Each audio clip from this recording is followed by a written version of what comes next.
I just got back from a 3-week trip to Europe in which I talked in Germany, Lithuania, Italy about startups and electronic arts, because people tend to be interested in what's the story of electronic arts. It was 32 years ago, 1982, when we started the company. My background is that I was an undergrad and grad, an MBA at Stanford, and then with some classmates, I was a member of the founding team. I was mentioning to somebody here, who was it? That you know, there were 6 of us, and I'll show you who the 6 were, that had dinner at one of our at our kind of ringleader's house in Portola Valley back in 1982, and we talked about what kind of company we'd want to start, and then we all signed on. He provided the seed funding for the company, so that we could all leave our executive positions, but that we had elsewhere. But now, you know, this rewriting history, has decided he was the only founder of electronic arts. But there were actually six of us, and we all joined on at the same time. So there were really 6 people that I consider the original founders. But everybody that got into the company before we raised our first round of our A round of capital got founder stock. So, you know, there were really more. There were like 18 or 19 quote founders of the company. But anyway, I was among the first 6, and so there was nothing before we all got together and decided to leave our jobs. So I'll have some stories to tell. You know, I'd like, since it's a relatively small group of people, and I think most of you are undergrads, is that right? Did I already ask that? And you said, yeah. I'd love it if you just feel free to ask me questions about anything that I'm talking about anytime you want to. It should be, you know, I want it to be informal, but I do have a bunch of slides and some videos and stuff. So let's get into it. See if uh-oh, I got to turn it on. Sorry. All right. So there is some background that I think is important to point out. Back in 1982, there were not that many startups. It wasn't like it is today at all. There were no accelerators, no incubators. By the way, do you all know that I was the first executive director of Skydeck Berkeley? You didn't know that? I was there for 3 years. It's been going for 3 years. You guys haven't heard. So that's a failing on my part, I guess, that the undergraduate population didn't really know much about Skydeck Berkeley, because it's the Berkeley owned and operated accelerator for companies, startup companies coming out of UC Berkeley. It's in the, actually let's go back, and that's the view from Skydeck, actually, of the Bay. Where the company, the accelerator was on the top floor of the tallest building in Berkeley, which is what used to be called the Power Bar building. I don't know if you all know it by that. You're too young to know that. But it's right in downtown Berkeley, right next to the BART station. And there have been about 50 companies that have gone through there. Some of them have, well, the majority of them really have been quite successful and raised seed rounds and gone on and have their own office space now and are doing very well. I left last November because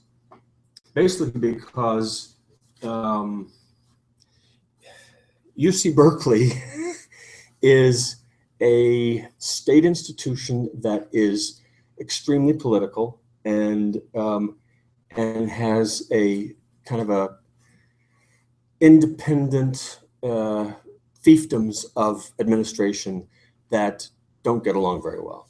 I had so many students or founders come up to me and say, you know, I got through Berkeley, I succeeded, but I did it despite UC Berkeley, not because of it. And I grew to understand what they meant by that.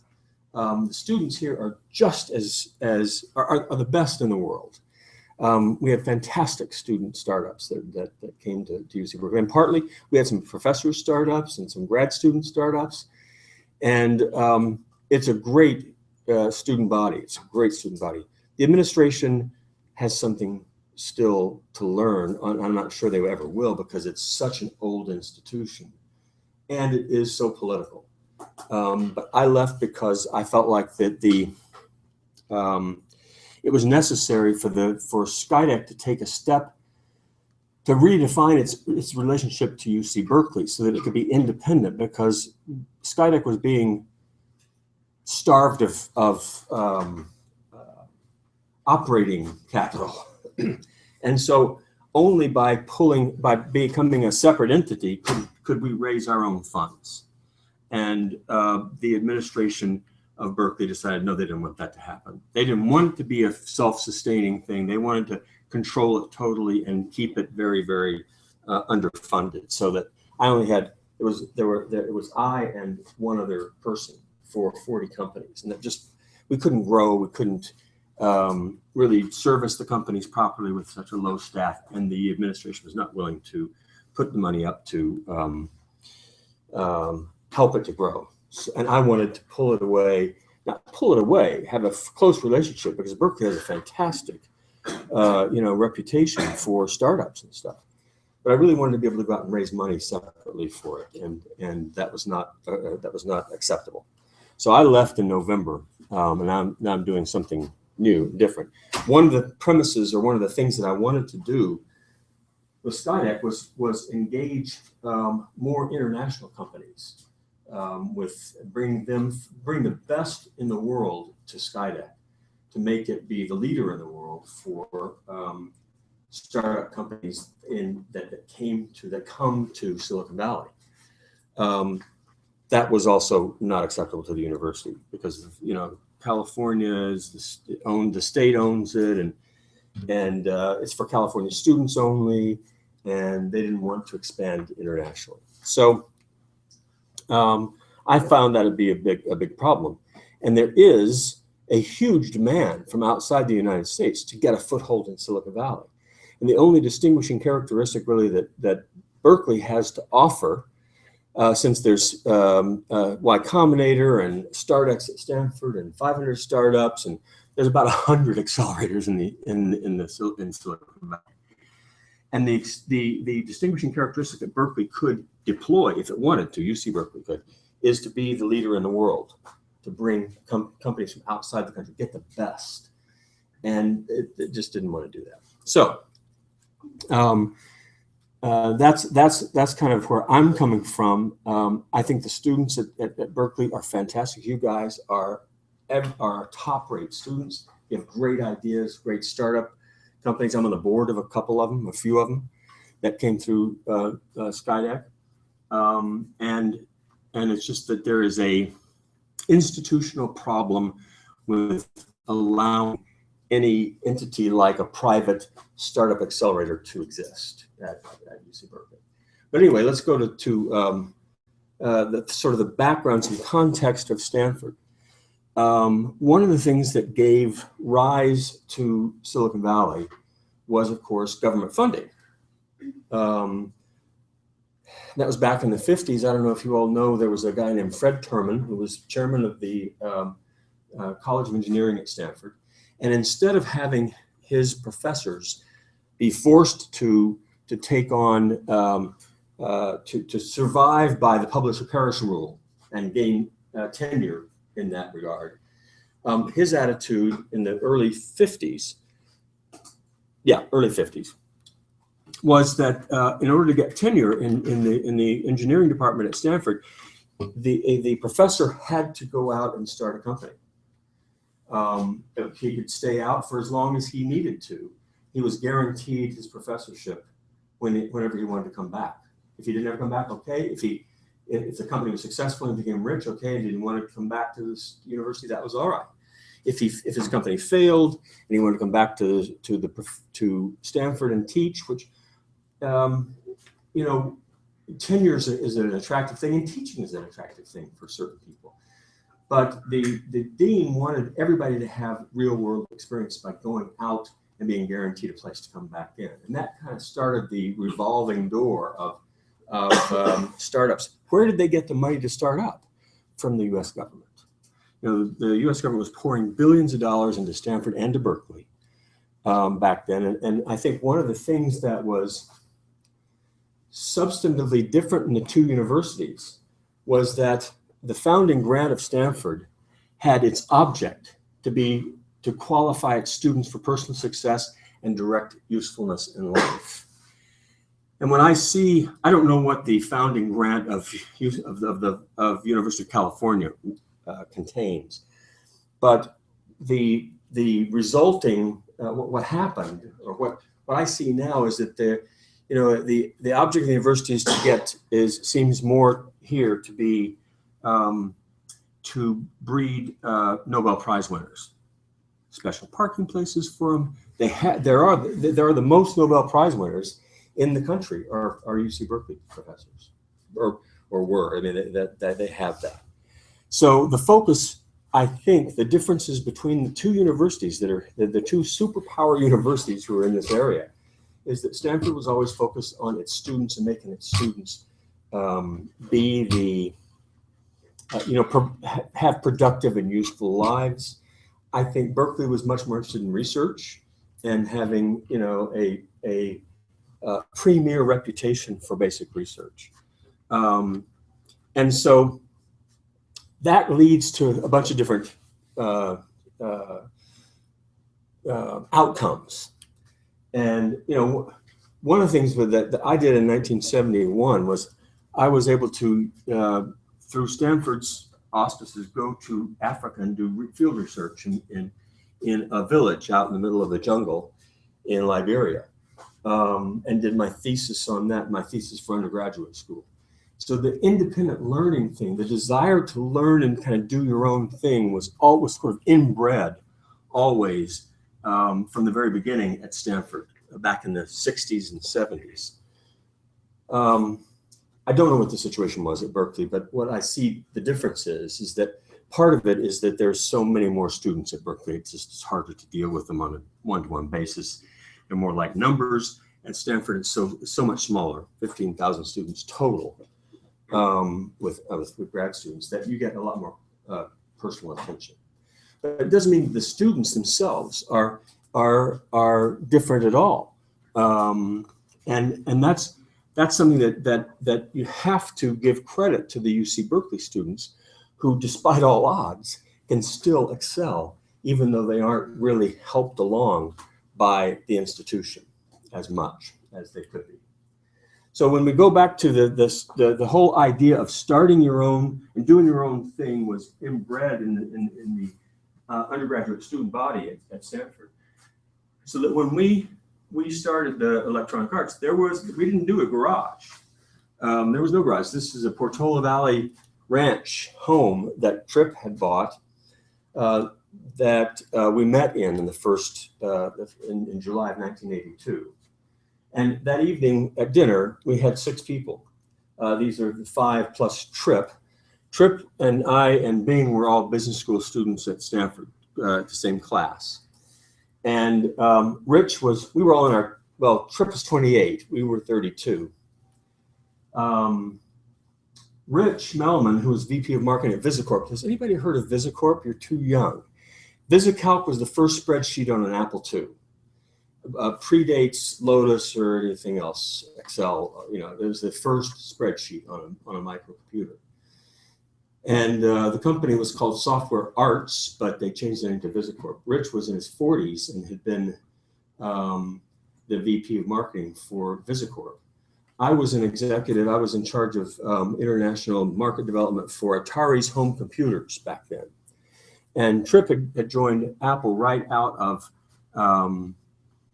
business school, and he was employee number 50. So he had about something under $10 million in stock after it went public, and it split all these times. So he was in 1980, 1982, he was 28 and had, 7 or 8 million. I don't remember how much, but that was enough to be independently wealthy back then. It's not enough now, but back in the early 80s, it was plenty. You could do whatever you wanted to do.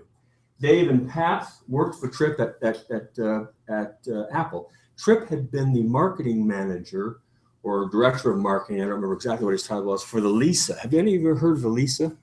Yeah. It was Apple's first foray, and last, into the business market. They thought they needed to have some, compete with the IBM PC and gain market share in the business community. And the Lisa was really the first computer. It was very expensive, but it was the first computer that employed the graphic user interface and the mouse that Steve Jobs and Steve Wozniak first witnessed at the Xerox PARC, the Palo Alto Research Center. They'd gone there and seen it, and then they really thought it was fantastic. And Lisa was going to be the solution for business people to be able to use computers much easier. I don't know all of the internal stories of what happened at Apple at that time. I think you can probably read it in Steve Jobs' book or see the movie called Steve Jobs. Steve was taken off that project by the investors. They thought he was a wild man and couldn't really handle it. They brought in Tripp to replace him. And by 1982, Tripp and Steve had set up the Skunk Works to create the Macintosh. Tripp was still trying to deal with the launch of the Lisa, and he was seeing obviously that it was going to be orphaned, and so he left. He and Steve did not get along. Tripp left and called me and these other guys and said, "Would you like? If you were going to start a company in this industry, what would it be?" And we said, "What would it be?" He said, no, he didn't put it that way. He said, would it be a software company or a hardware company? Well, the hardware wars were just terrible at that time in terms of, it took years to develop the hardware. And by the time you get it into production and out of the market, somebody else would have developed something that would leapfrog you in technology. And so you were automatically going back to the drawing boards all the time, every year, trying to come up with a new model that was better. At that time, Atari did have the best microcomputer, home computer on the market. Had extra chipsets that helped with sound and graphics, and it was really a great computer for its time, much better than the Apple II. Anyway, the six of us had dinner. 5 out of the 6 of us were Stanford grads. Rich was a Berkeley undergraduate in physics, and then he got his MBA at Stanford. Bing was a Yale undergraduate, MBA at Stanford. Tripp was a Harvard undergraduate, MBA at Stanford. I was an undergraduate at Stanford and business school. Dave was a master's in engineering at Stanford. And Pat, who was a woman, I don't know where she went to school. I need to ask her because I've completely forgotten where she went to school, but it wasn't Stanford. So in August of '82, Rich and Tripp went together to provide seed capital, and we started doing a business plan. Back then, people did business plans. Ours was like 100 pages. Don Valentine said it's the best business plan I've ever read. And it was, a stack of papers. It took us 2.5, 3 months to write. It was so detailed. It was, really compulsively done. Tripp was that kind of guy. We had 6 venture capital firms that wanted to fund us. We only wanted 3. We wanted the 3 top ones. And Don Valentine, who was Sequoia, who was really at that time known as the top venture capital in Silicon Valley, venture capitalist. He said, Tripp wanted too rich a deal. He wasn't going to buy into the stock price that Tripp wanted, the valuation of the company, essentially, that Tripp was pushing. So he wasn't going to do the deal. And then Brooke Byers at Kleiner Perkins said, okay, then, we'll be the lead. We'll take the whole deal. It was $5 million. It was a lot then, but it's not that much now. And of course, as soon as Brooke said, we'll take the whole deal at Kleiner, Don wanted in, of course. He said, I'm in too. And then we chose Seven Rosen. LJ Seven and Ben Rosen were a couple of venture capitalists that had done some significant investments. I believe LJ7 was an early employee of Texas Instruments. He was from Fort Worth or something like that, or Dallas. And Ben, I think, was from New York. But anyway, they invested in Compaq. They got Compaq going, and Lotus, that was after us. But still, they had some significant capital, and they were really smart. So they were good additions to our investment team. The other venture capital firms that were in the Bay Area that wanted to invest in us, became our enemies after this because we wouldn't let them in on the deal. But that's kind of the way it was going back then. So I'm going to zip through the buildings just because to reinforce the fact that we weren't a garage operation. We never were. Oh, and by the way, none of us was Dave Evans was a mechanical engineer, not a computer software engineer. So none of us knew how to code. We were all executives that we were going to be a publishing firm, not a development group. Tripp had done at Harvard as an undergraduate. He had done, you have to write your own business or your own major at Harvard, and his was strategy gaming. So he had a real interest in the games. The rest of us didn't particularly. Rich was with Physicorp and spreadsheets, but he wasn't an engineer. Dave and Pat had worked with Tripp at Apple on the Lisa. I was, of course, in the video game industry, but I was doing European market development for Atari's computers. And who else was there on that list? Bing. Bing was an English major at Yale and had become an executive after business school. He'd gone into the advertising industry. So he was in San Francisco in an advertising agency. So we weren't technical people at all. And we didn't do garages. This was our first location. This was our second, our third. The fourth was this whole building here off 92. And finally, we built our own campus. But that was after we went public, and that was in the 90s, late 90s, I think. It's in Redwood City. But back to how we kind of kicked things off. We wanted to, we had all of us bought into the idea that we were going to try to provide people with an experience with computers, or via a computer, we were going to provide people experiences that they couldn't otherwise have. They either didn't have the money to have the experience, they didn't have the talent, or whatever it was. So we wanted to allow people to get into another world with computers. And so our advertising agency, which, by the way, we didn't start it, but Bing pulled some friends from another ad agency in San Francisco and said, why don't you start your own agency and we'll support you as your first client. And they are now the largest on the West Coast advertising agency called Steinhuber. No, not Steinhuber. It's Goodby Silverstein. Anyway, they left and became our ad agency. They wrote great ads. This was our first double-page spread ad. Has anybody seen this before? No? You have. All right. Well, it was interesting just because Can a Computer Make You Cry was such an off-the-wall title for an ad back then. And the text in here is really interesting too, and made people think. We placed this double-page spread ad in Scientific American and Newsweek, based on as much as we could learn about the demographics of the people who read those two magazines. Now it would be much easier to figure out where's the best places to place an ad. But back then it was all print, and we had to go for the people that were buying software and doing gaming, and that was a fairly small group. But what we tried to do, our premise was that we could build artists out of the people whose products we published. They were independent software game developers. We sent producers, Dave and Pat were producers, and we hired some others out into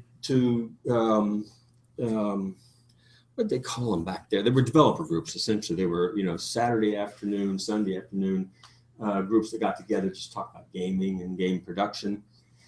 And they went to every major city in this country and tried to find out, just by attending these groups, because it was open and free to attend, who was doing the best work. And by doing that, they were able to meet with them, talk with the best art developers who were developing games. And we had the attitude we were going to turn them. We wanted to we were going to use the business, the music industry's model and turn these people into simply rock stars. As you can see, our ad agency found the guy that took the photograph of the Beatles on this album that they did back in the 70s, 60s. I don't know what it was. And he asked him to do a pose, to pose our artists in a photograph for this ad. And so these guys here were all the independent developers of software we had from all over the country. And so our objective was to try to help them develop a fan base so that every time they produced a product, a game, there would be a ready-made audience and customer base for their products because they loved them so much that they would follow. So that led to our having album covers. Let's see here. These were our first 7 products that we launched in May, 6 and 8 months after we started the company, essentially. And we had, these were like 8-inch by 8-inch flat cardboard, looked like record. You remember records? Sometimes I forget the fact that to me that was so recent, but for you guys, you probably haven't seen what are they called? LPs or something like that. But these were smaller, like what we used to. They used to be 45 RPM records. Do you remember those at all? Have you ever seen those? They were about that big, and they had a big hole in the center of them, and they played one song on each side of the record. Well, they were about the size that would fit in this kind of package. And so we had a great packaging company out of San Francisco called Steinhuber Deutsch & Gard, who came up with these unusual package graphics. Nobody in 1983 was using this. They were putting software into plastic baggies and stuff. They really weren't paying attention to the marketing. So we really made sure that we had flashy graphics on the front of the covers. And then you'd open these were cardboard. You'd open them out. We'd stick a 5 1/4 inch floppy disk in a little slot inside. And the inside we had liner notes like they used to have in record albums. The back of the record album was usually liner notes that had an interview with the artist, the performer. So on the inside of this, we had interviews with the developers, asking them why they developed it, what they were thinking of, what they expected it to do, and how, and all that stuff, to try to build up this base of a fan base that would be followers of both the artists and of electronic arts, because we were doing our own publishing. We weren't publishing anybody else. We did publishing deals. We were a publisher. We had, actually, have you ever heard of A&M Records? It was Jerry Moss and Herb Alpert. A was Alpert and was Moss. They had their own record label, and Jerry Moss was on our board. So we used the contracts that we did with our artists were based on the record industry contracts. The royalties that we paid against, or the advances we gave to artists against royalties were based on the same kind of basic structure of a record business. And so that was part of our business model. Okay, so back then, what were we thinking? We did this is something nobody's ever seen. Not true, because I show it now, but back then we didn't release this. It was not a public thing. We did a video interview with a number of the people that were our executives in the company. The purpose of it, we didn't release it ever, but the purpose was we had to try to establish ourselves as a serious, a prestigious, big idea company, because what we decided to do was go sell directly to retailers. Back then, of course, there was no internet. So we had to sell packages to retail stores. And the way we were going to do that was develop our own sales force by hiring sales reps in the early 80s, there were these multiple sales rep firms of like 10, 15 salesmen that were independent. They would represent, back then they were representing, what are they called? Videotape cassettes. Huh? And Sony Walkman, exactly. And so they had fairly high-end, and speakers and that kind of stuff. They had a fairly high-priced product to sell to retail stores.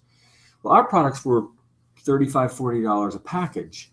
And so we had to try to present ourselves as substantial enough, with enough substance that these rep firms would be willing to take on our onesies, twosies packages of software for $30.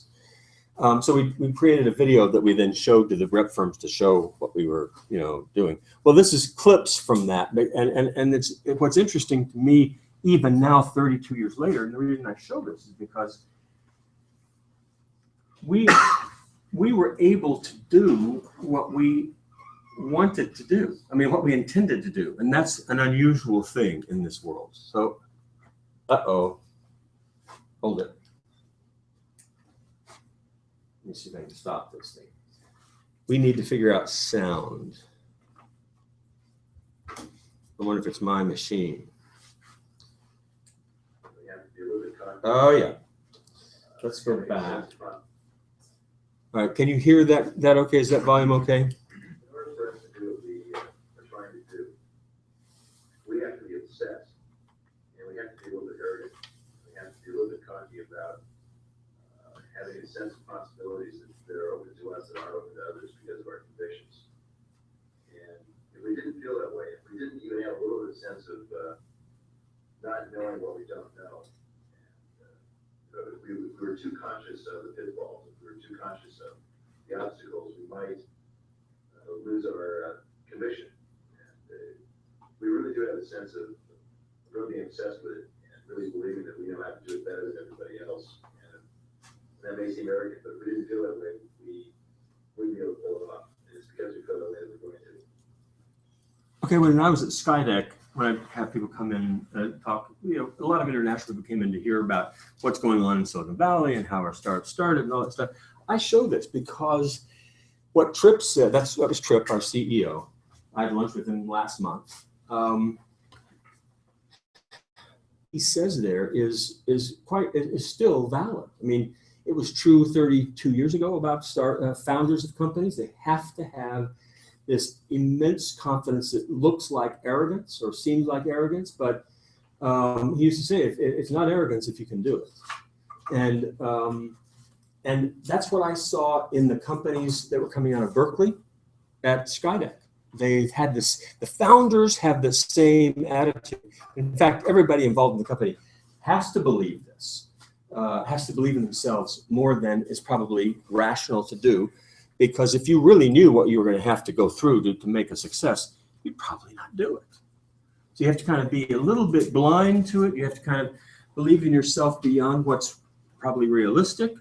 But that's the nature, that's the personality of a startup, a founder of a company.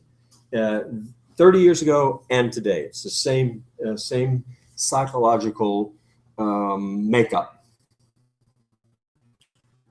To provide a world where the rules are open-ended, where if you're flying around the planet, you decide to take off for that star, you can evoke in people a sense of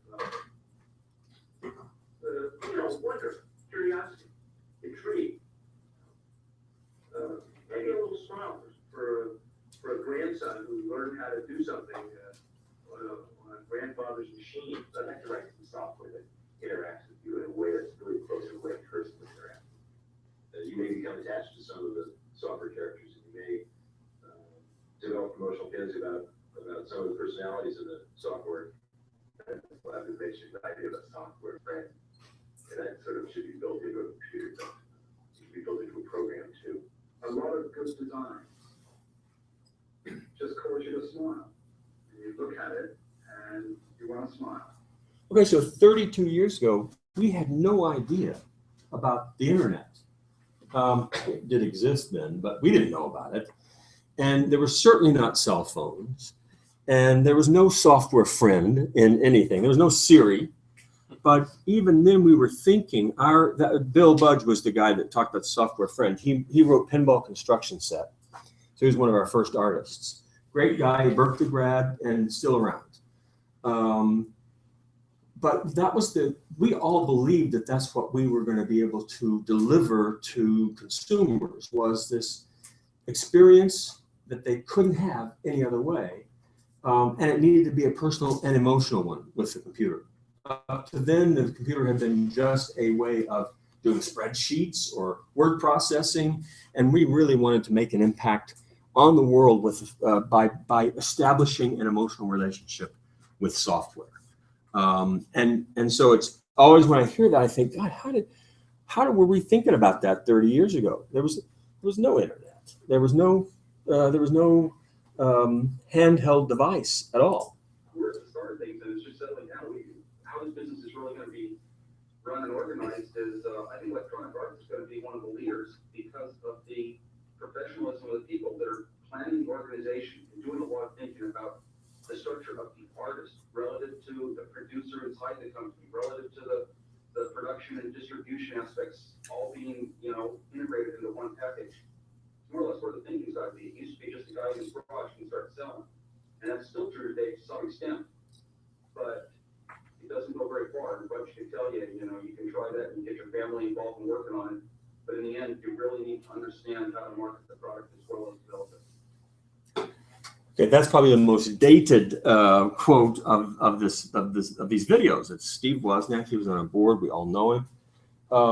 But the fact of the matter is, what he was saying is true too. And what he said there at the last is that you have to know how to market the product as well as develop it. In a way, what he was focused, what I would say that was the focus is that the product market fit has to be discovered and attacked. Or exploited. You have to know how you're marketing the product, to whom you're marketing, who's your end customer, and what are their needs and what are their desires. That's a much more, thank God, that's a much more salient point these days as companies are trying to get started and going through training of how to start up a company. It's so much about product market fit and what do the customers want and all of that stuff. I think that's what Steve Wozniak was talking about there. But it all is I say, it all kind of goes together to be true then, and 30 years later, it's still true. So internally, what we did to help create this, we had every Friday, we had a company meeting. We'd serve beer and wine, and people would report from their various departments of what was going on.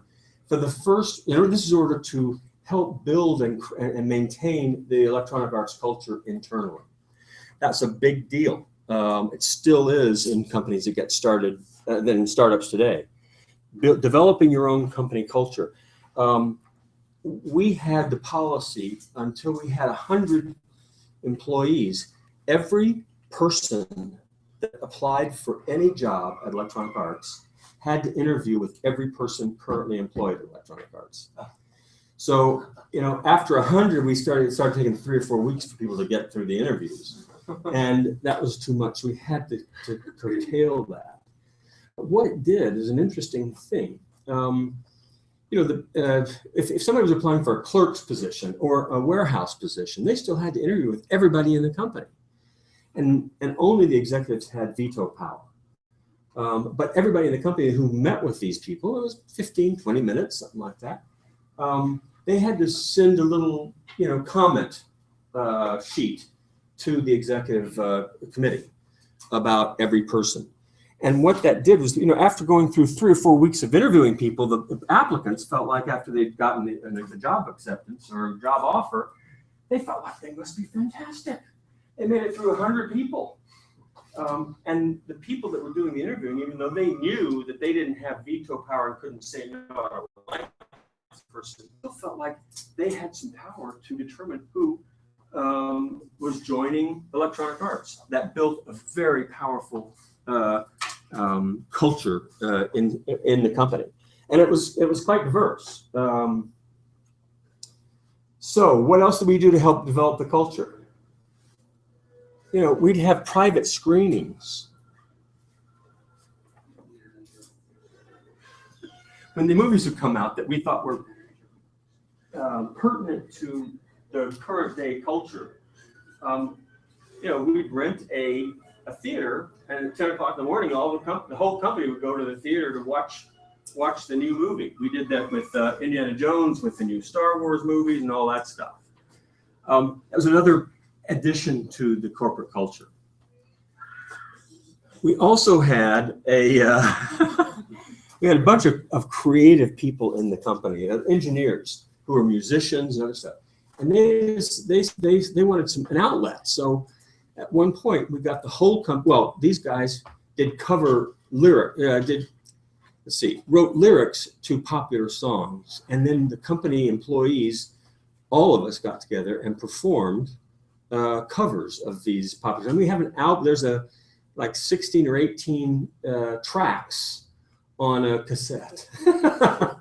Back then that was the technology, music cassettes. But anyway, so we produced this thing, which was a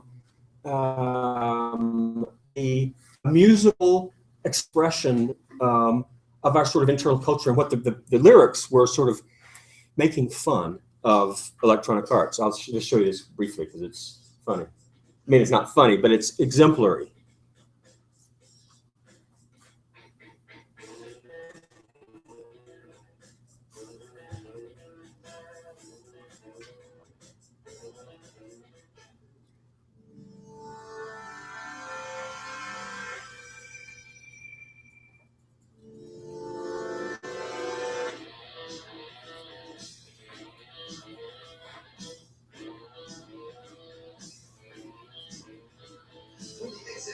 That just makes people laugh. You don't even get a parking space. We give you like 10, we got puppies at 11, we have boards for private domain. I think the space is there to be connected. Board members know as well as to pay. Then we have a weekly meeting. It doesn't always listen to meeting.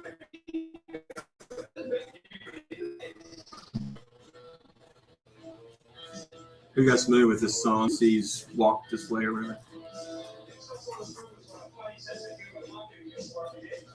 Lyrics weren't organic, say first he didn't know way for his opinion that it's taken us online. It's pretty weird because we're getting a bit, but they never get this song written on time. This king of any culture watches, but it's like a vulture, so you gotta memorize the party line. He tells you to work this way, slave all day, work this way, work this way, earn your pay, work this way.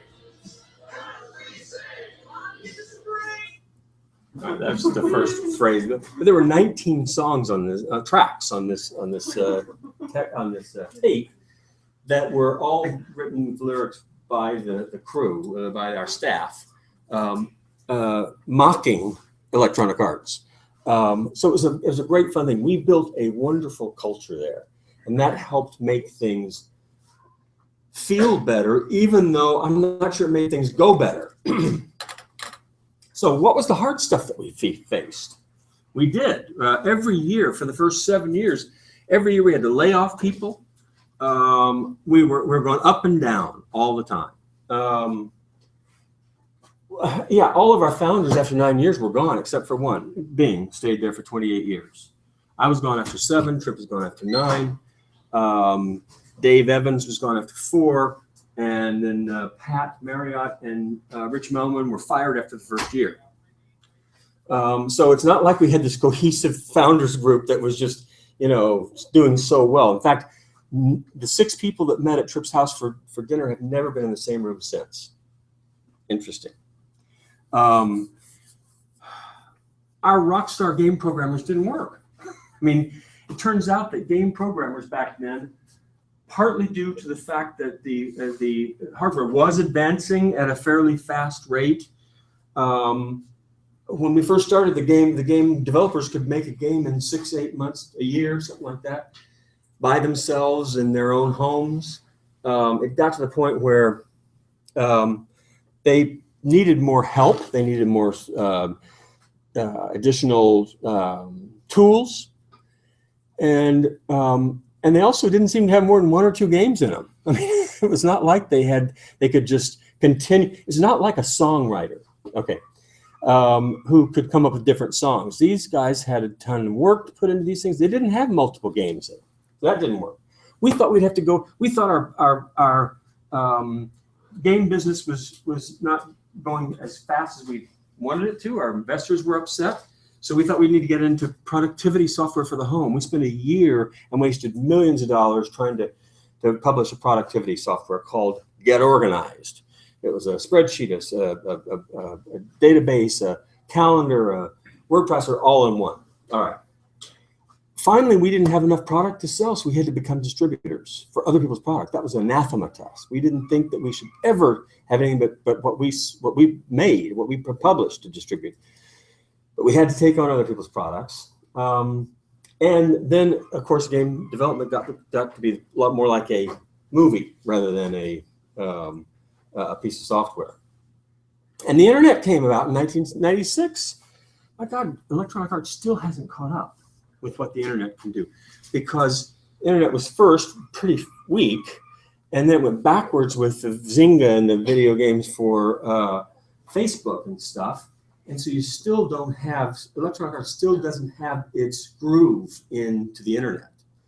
But you know, those were problems that we're still having to deal with, although the company's having its first $5 billion year in sales. So it's doing okay. And it was Larry, who was our CEO, we hired in our second year as our VP of sales.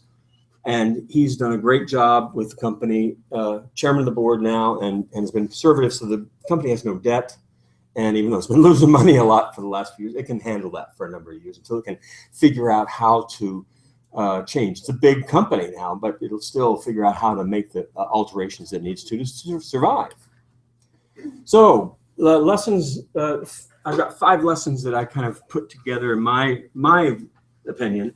When you start a company, only get the best people you possibly can. I thought that the group that Trip brought together was the most talented, fantastic, intelligent, capable group I've ever been a part of, and it still holds that record for me.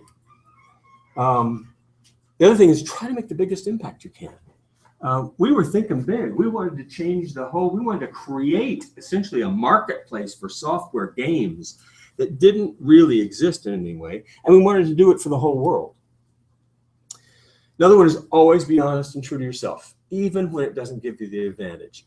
It's so easy as you're building a company and growing to start trying to skim things and cheat here and there and stuff.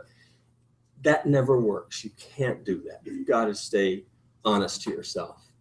And the idea that loads of money is going to solve your problems is just a myth. It doesn't. You know, people who have billions of dollars in startup companies that they've created in the Bay Area.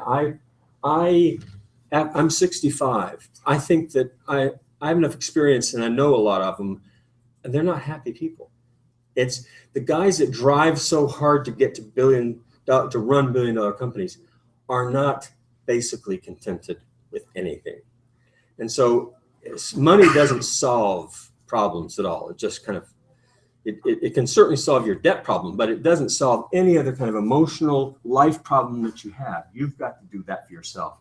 And the final thing is that you need to give back, because that's one of the things that keeps Silicon Valley so vital and so thriving, is that we probably had 15 or 20 millionaires back in 89 when we went public.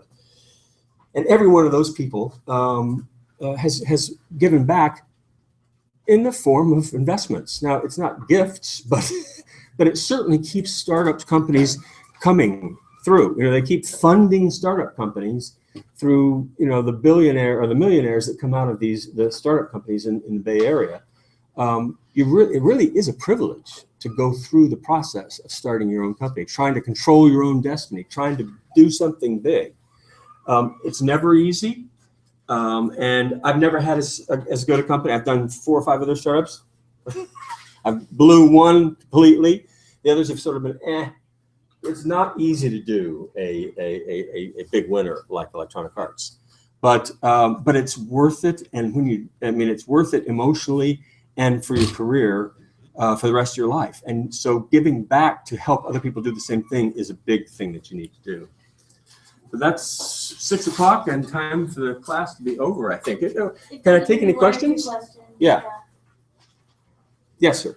So you said that you had a couple of guys just go around the country, find these spaces and then just look and see who is the best. Mm-hmm. But since none of you came from a technical background, how did you know that they could actually deliver?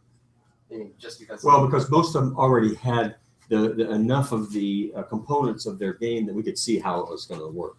And so we were able to judge pretty easily. Back then, there was a huge difference between what was really good and what was sort of what was a copy of what was the Pac-Man or something like that, and we got some great products to start out with that were fascinating, deep. We used to use the phrase "simple, hot, and deep" was what we wanted our products to be. Did you have a question back there? Yeah, it's kind of general, but you mentioned some strategy for very local company culture, and really appreciate that because I know many companies don't really have that atmosphere, easy and friendly work. But you also mentioned the idea in the beginning that you said bringing international companies. Yeah. And the best of all, I was wondering if the different, say, the unfit culture will limit your capacity to other companies, work with other companies, like merger, other corporations, and market and large leadership because of such different. Okay, I would say probably the answer I give you is that times have changed so much in the past 30 years. That nowadays you cannot. When we started out, our manager said, I was in charge of international business. That's what I'd done at Atari, and I was supposed to develop electronic arts, and I did. But we couldn't. Our investors would not let me. 3 years in existence, they said, don't forget about the rest of the world. It's the U.S. market you've got to conquer. Well, that was true back then. Now you can't launch a company without being aware of the fact that it's got to be international. And there's so many. The rest of the world has caught up, but thanks to the internet, primarily, the rest of the world is part of the market you've got to address. So that what I think is valuable now is for companies from outside the country to come in and work alongside companies that are started here, and that gives there's always a given country someplace that the product market fit is perfect for a company that's here in the United States, and so they could expand. If they were ready, they could expand to that country easily. And if they have other companies from that country, for instance, that they're working with, they get automatically or instantaneously leads and knowledge of that other market. And they can maybe focus on, let's say it's Italy, where their product will be perfect. And it's sitting here in the United States. If there's an Italian company that's working in the same workspace with them, it makes it so much easier for them to enter that market. Even just to pick and choose where are the best markets for them. So that's a big difference between 30 years ago and today, is that the world is open for everybody, and you've got to be aware of that, and you've got to address it. If you don't, somebody's going to do like the company in Germany that copied eBay and then sold their German copy of eBay to eBay for billions of dollars. And that's what that company does, is just copy successful models in the US, try to get a big market in Europe so that they can sell to the US company. I think that's all the time Yeah. we have. Thank you. You're welcome.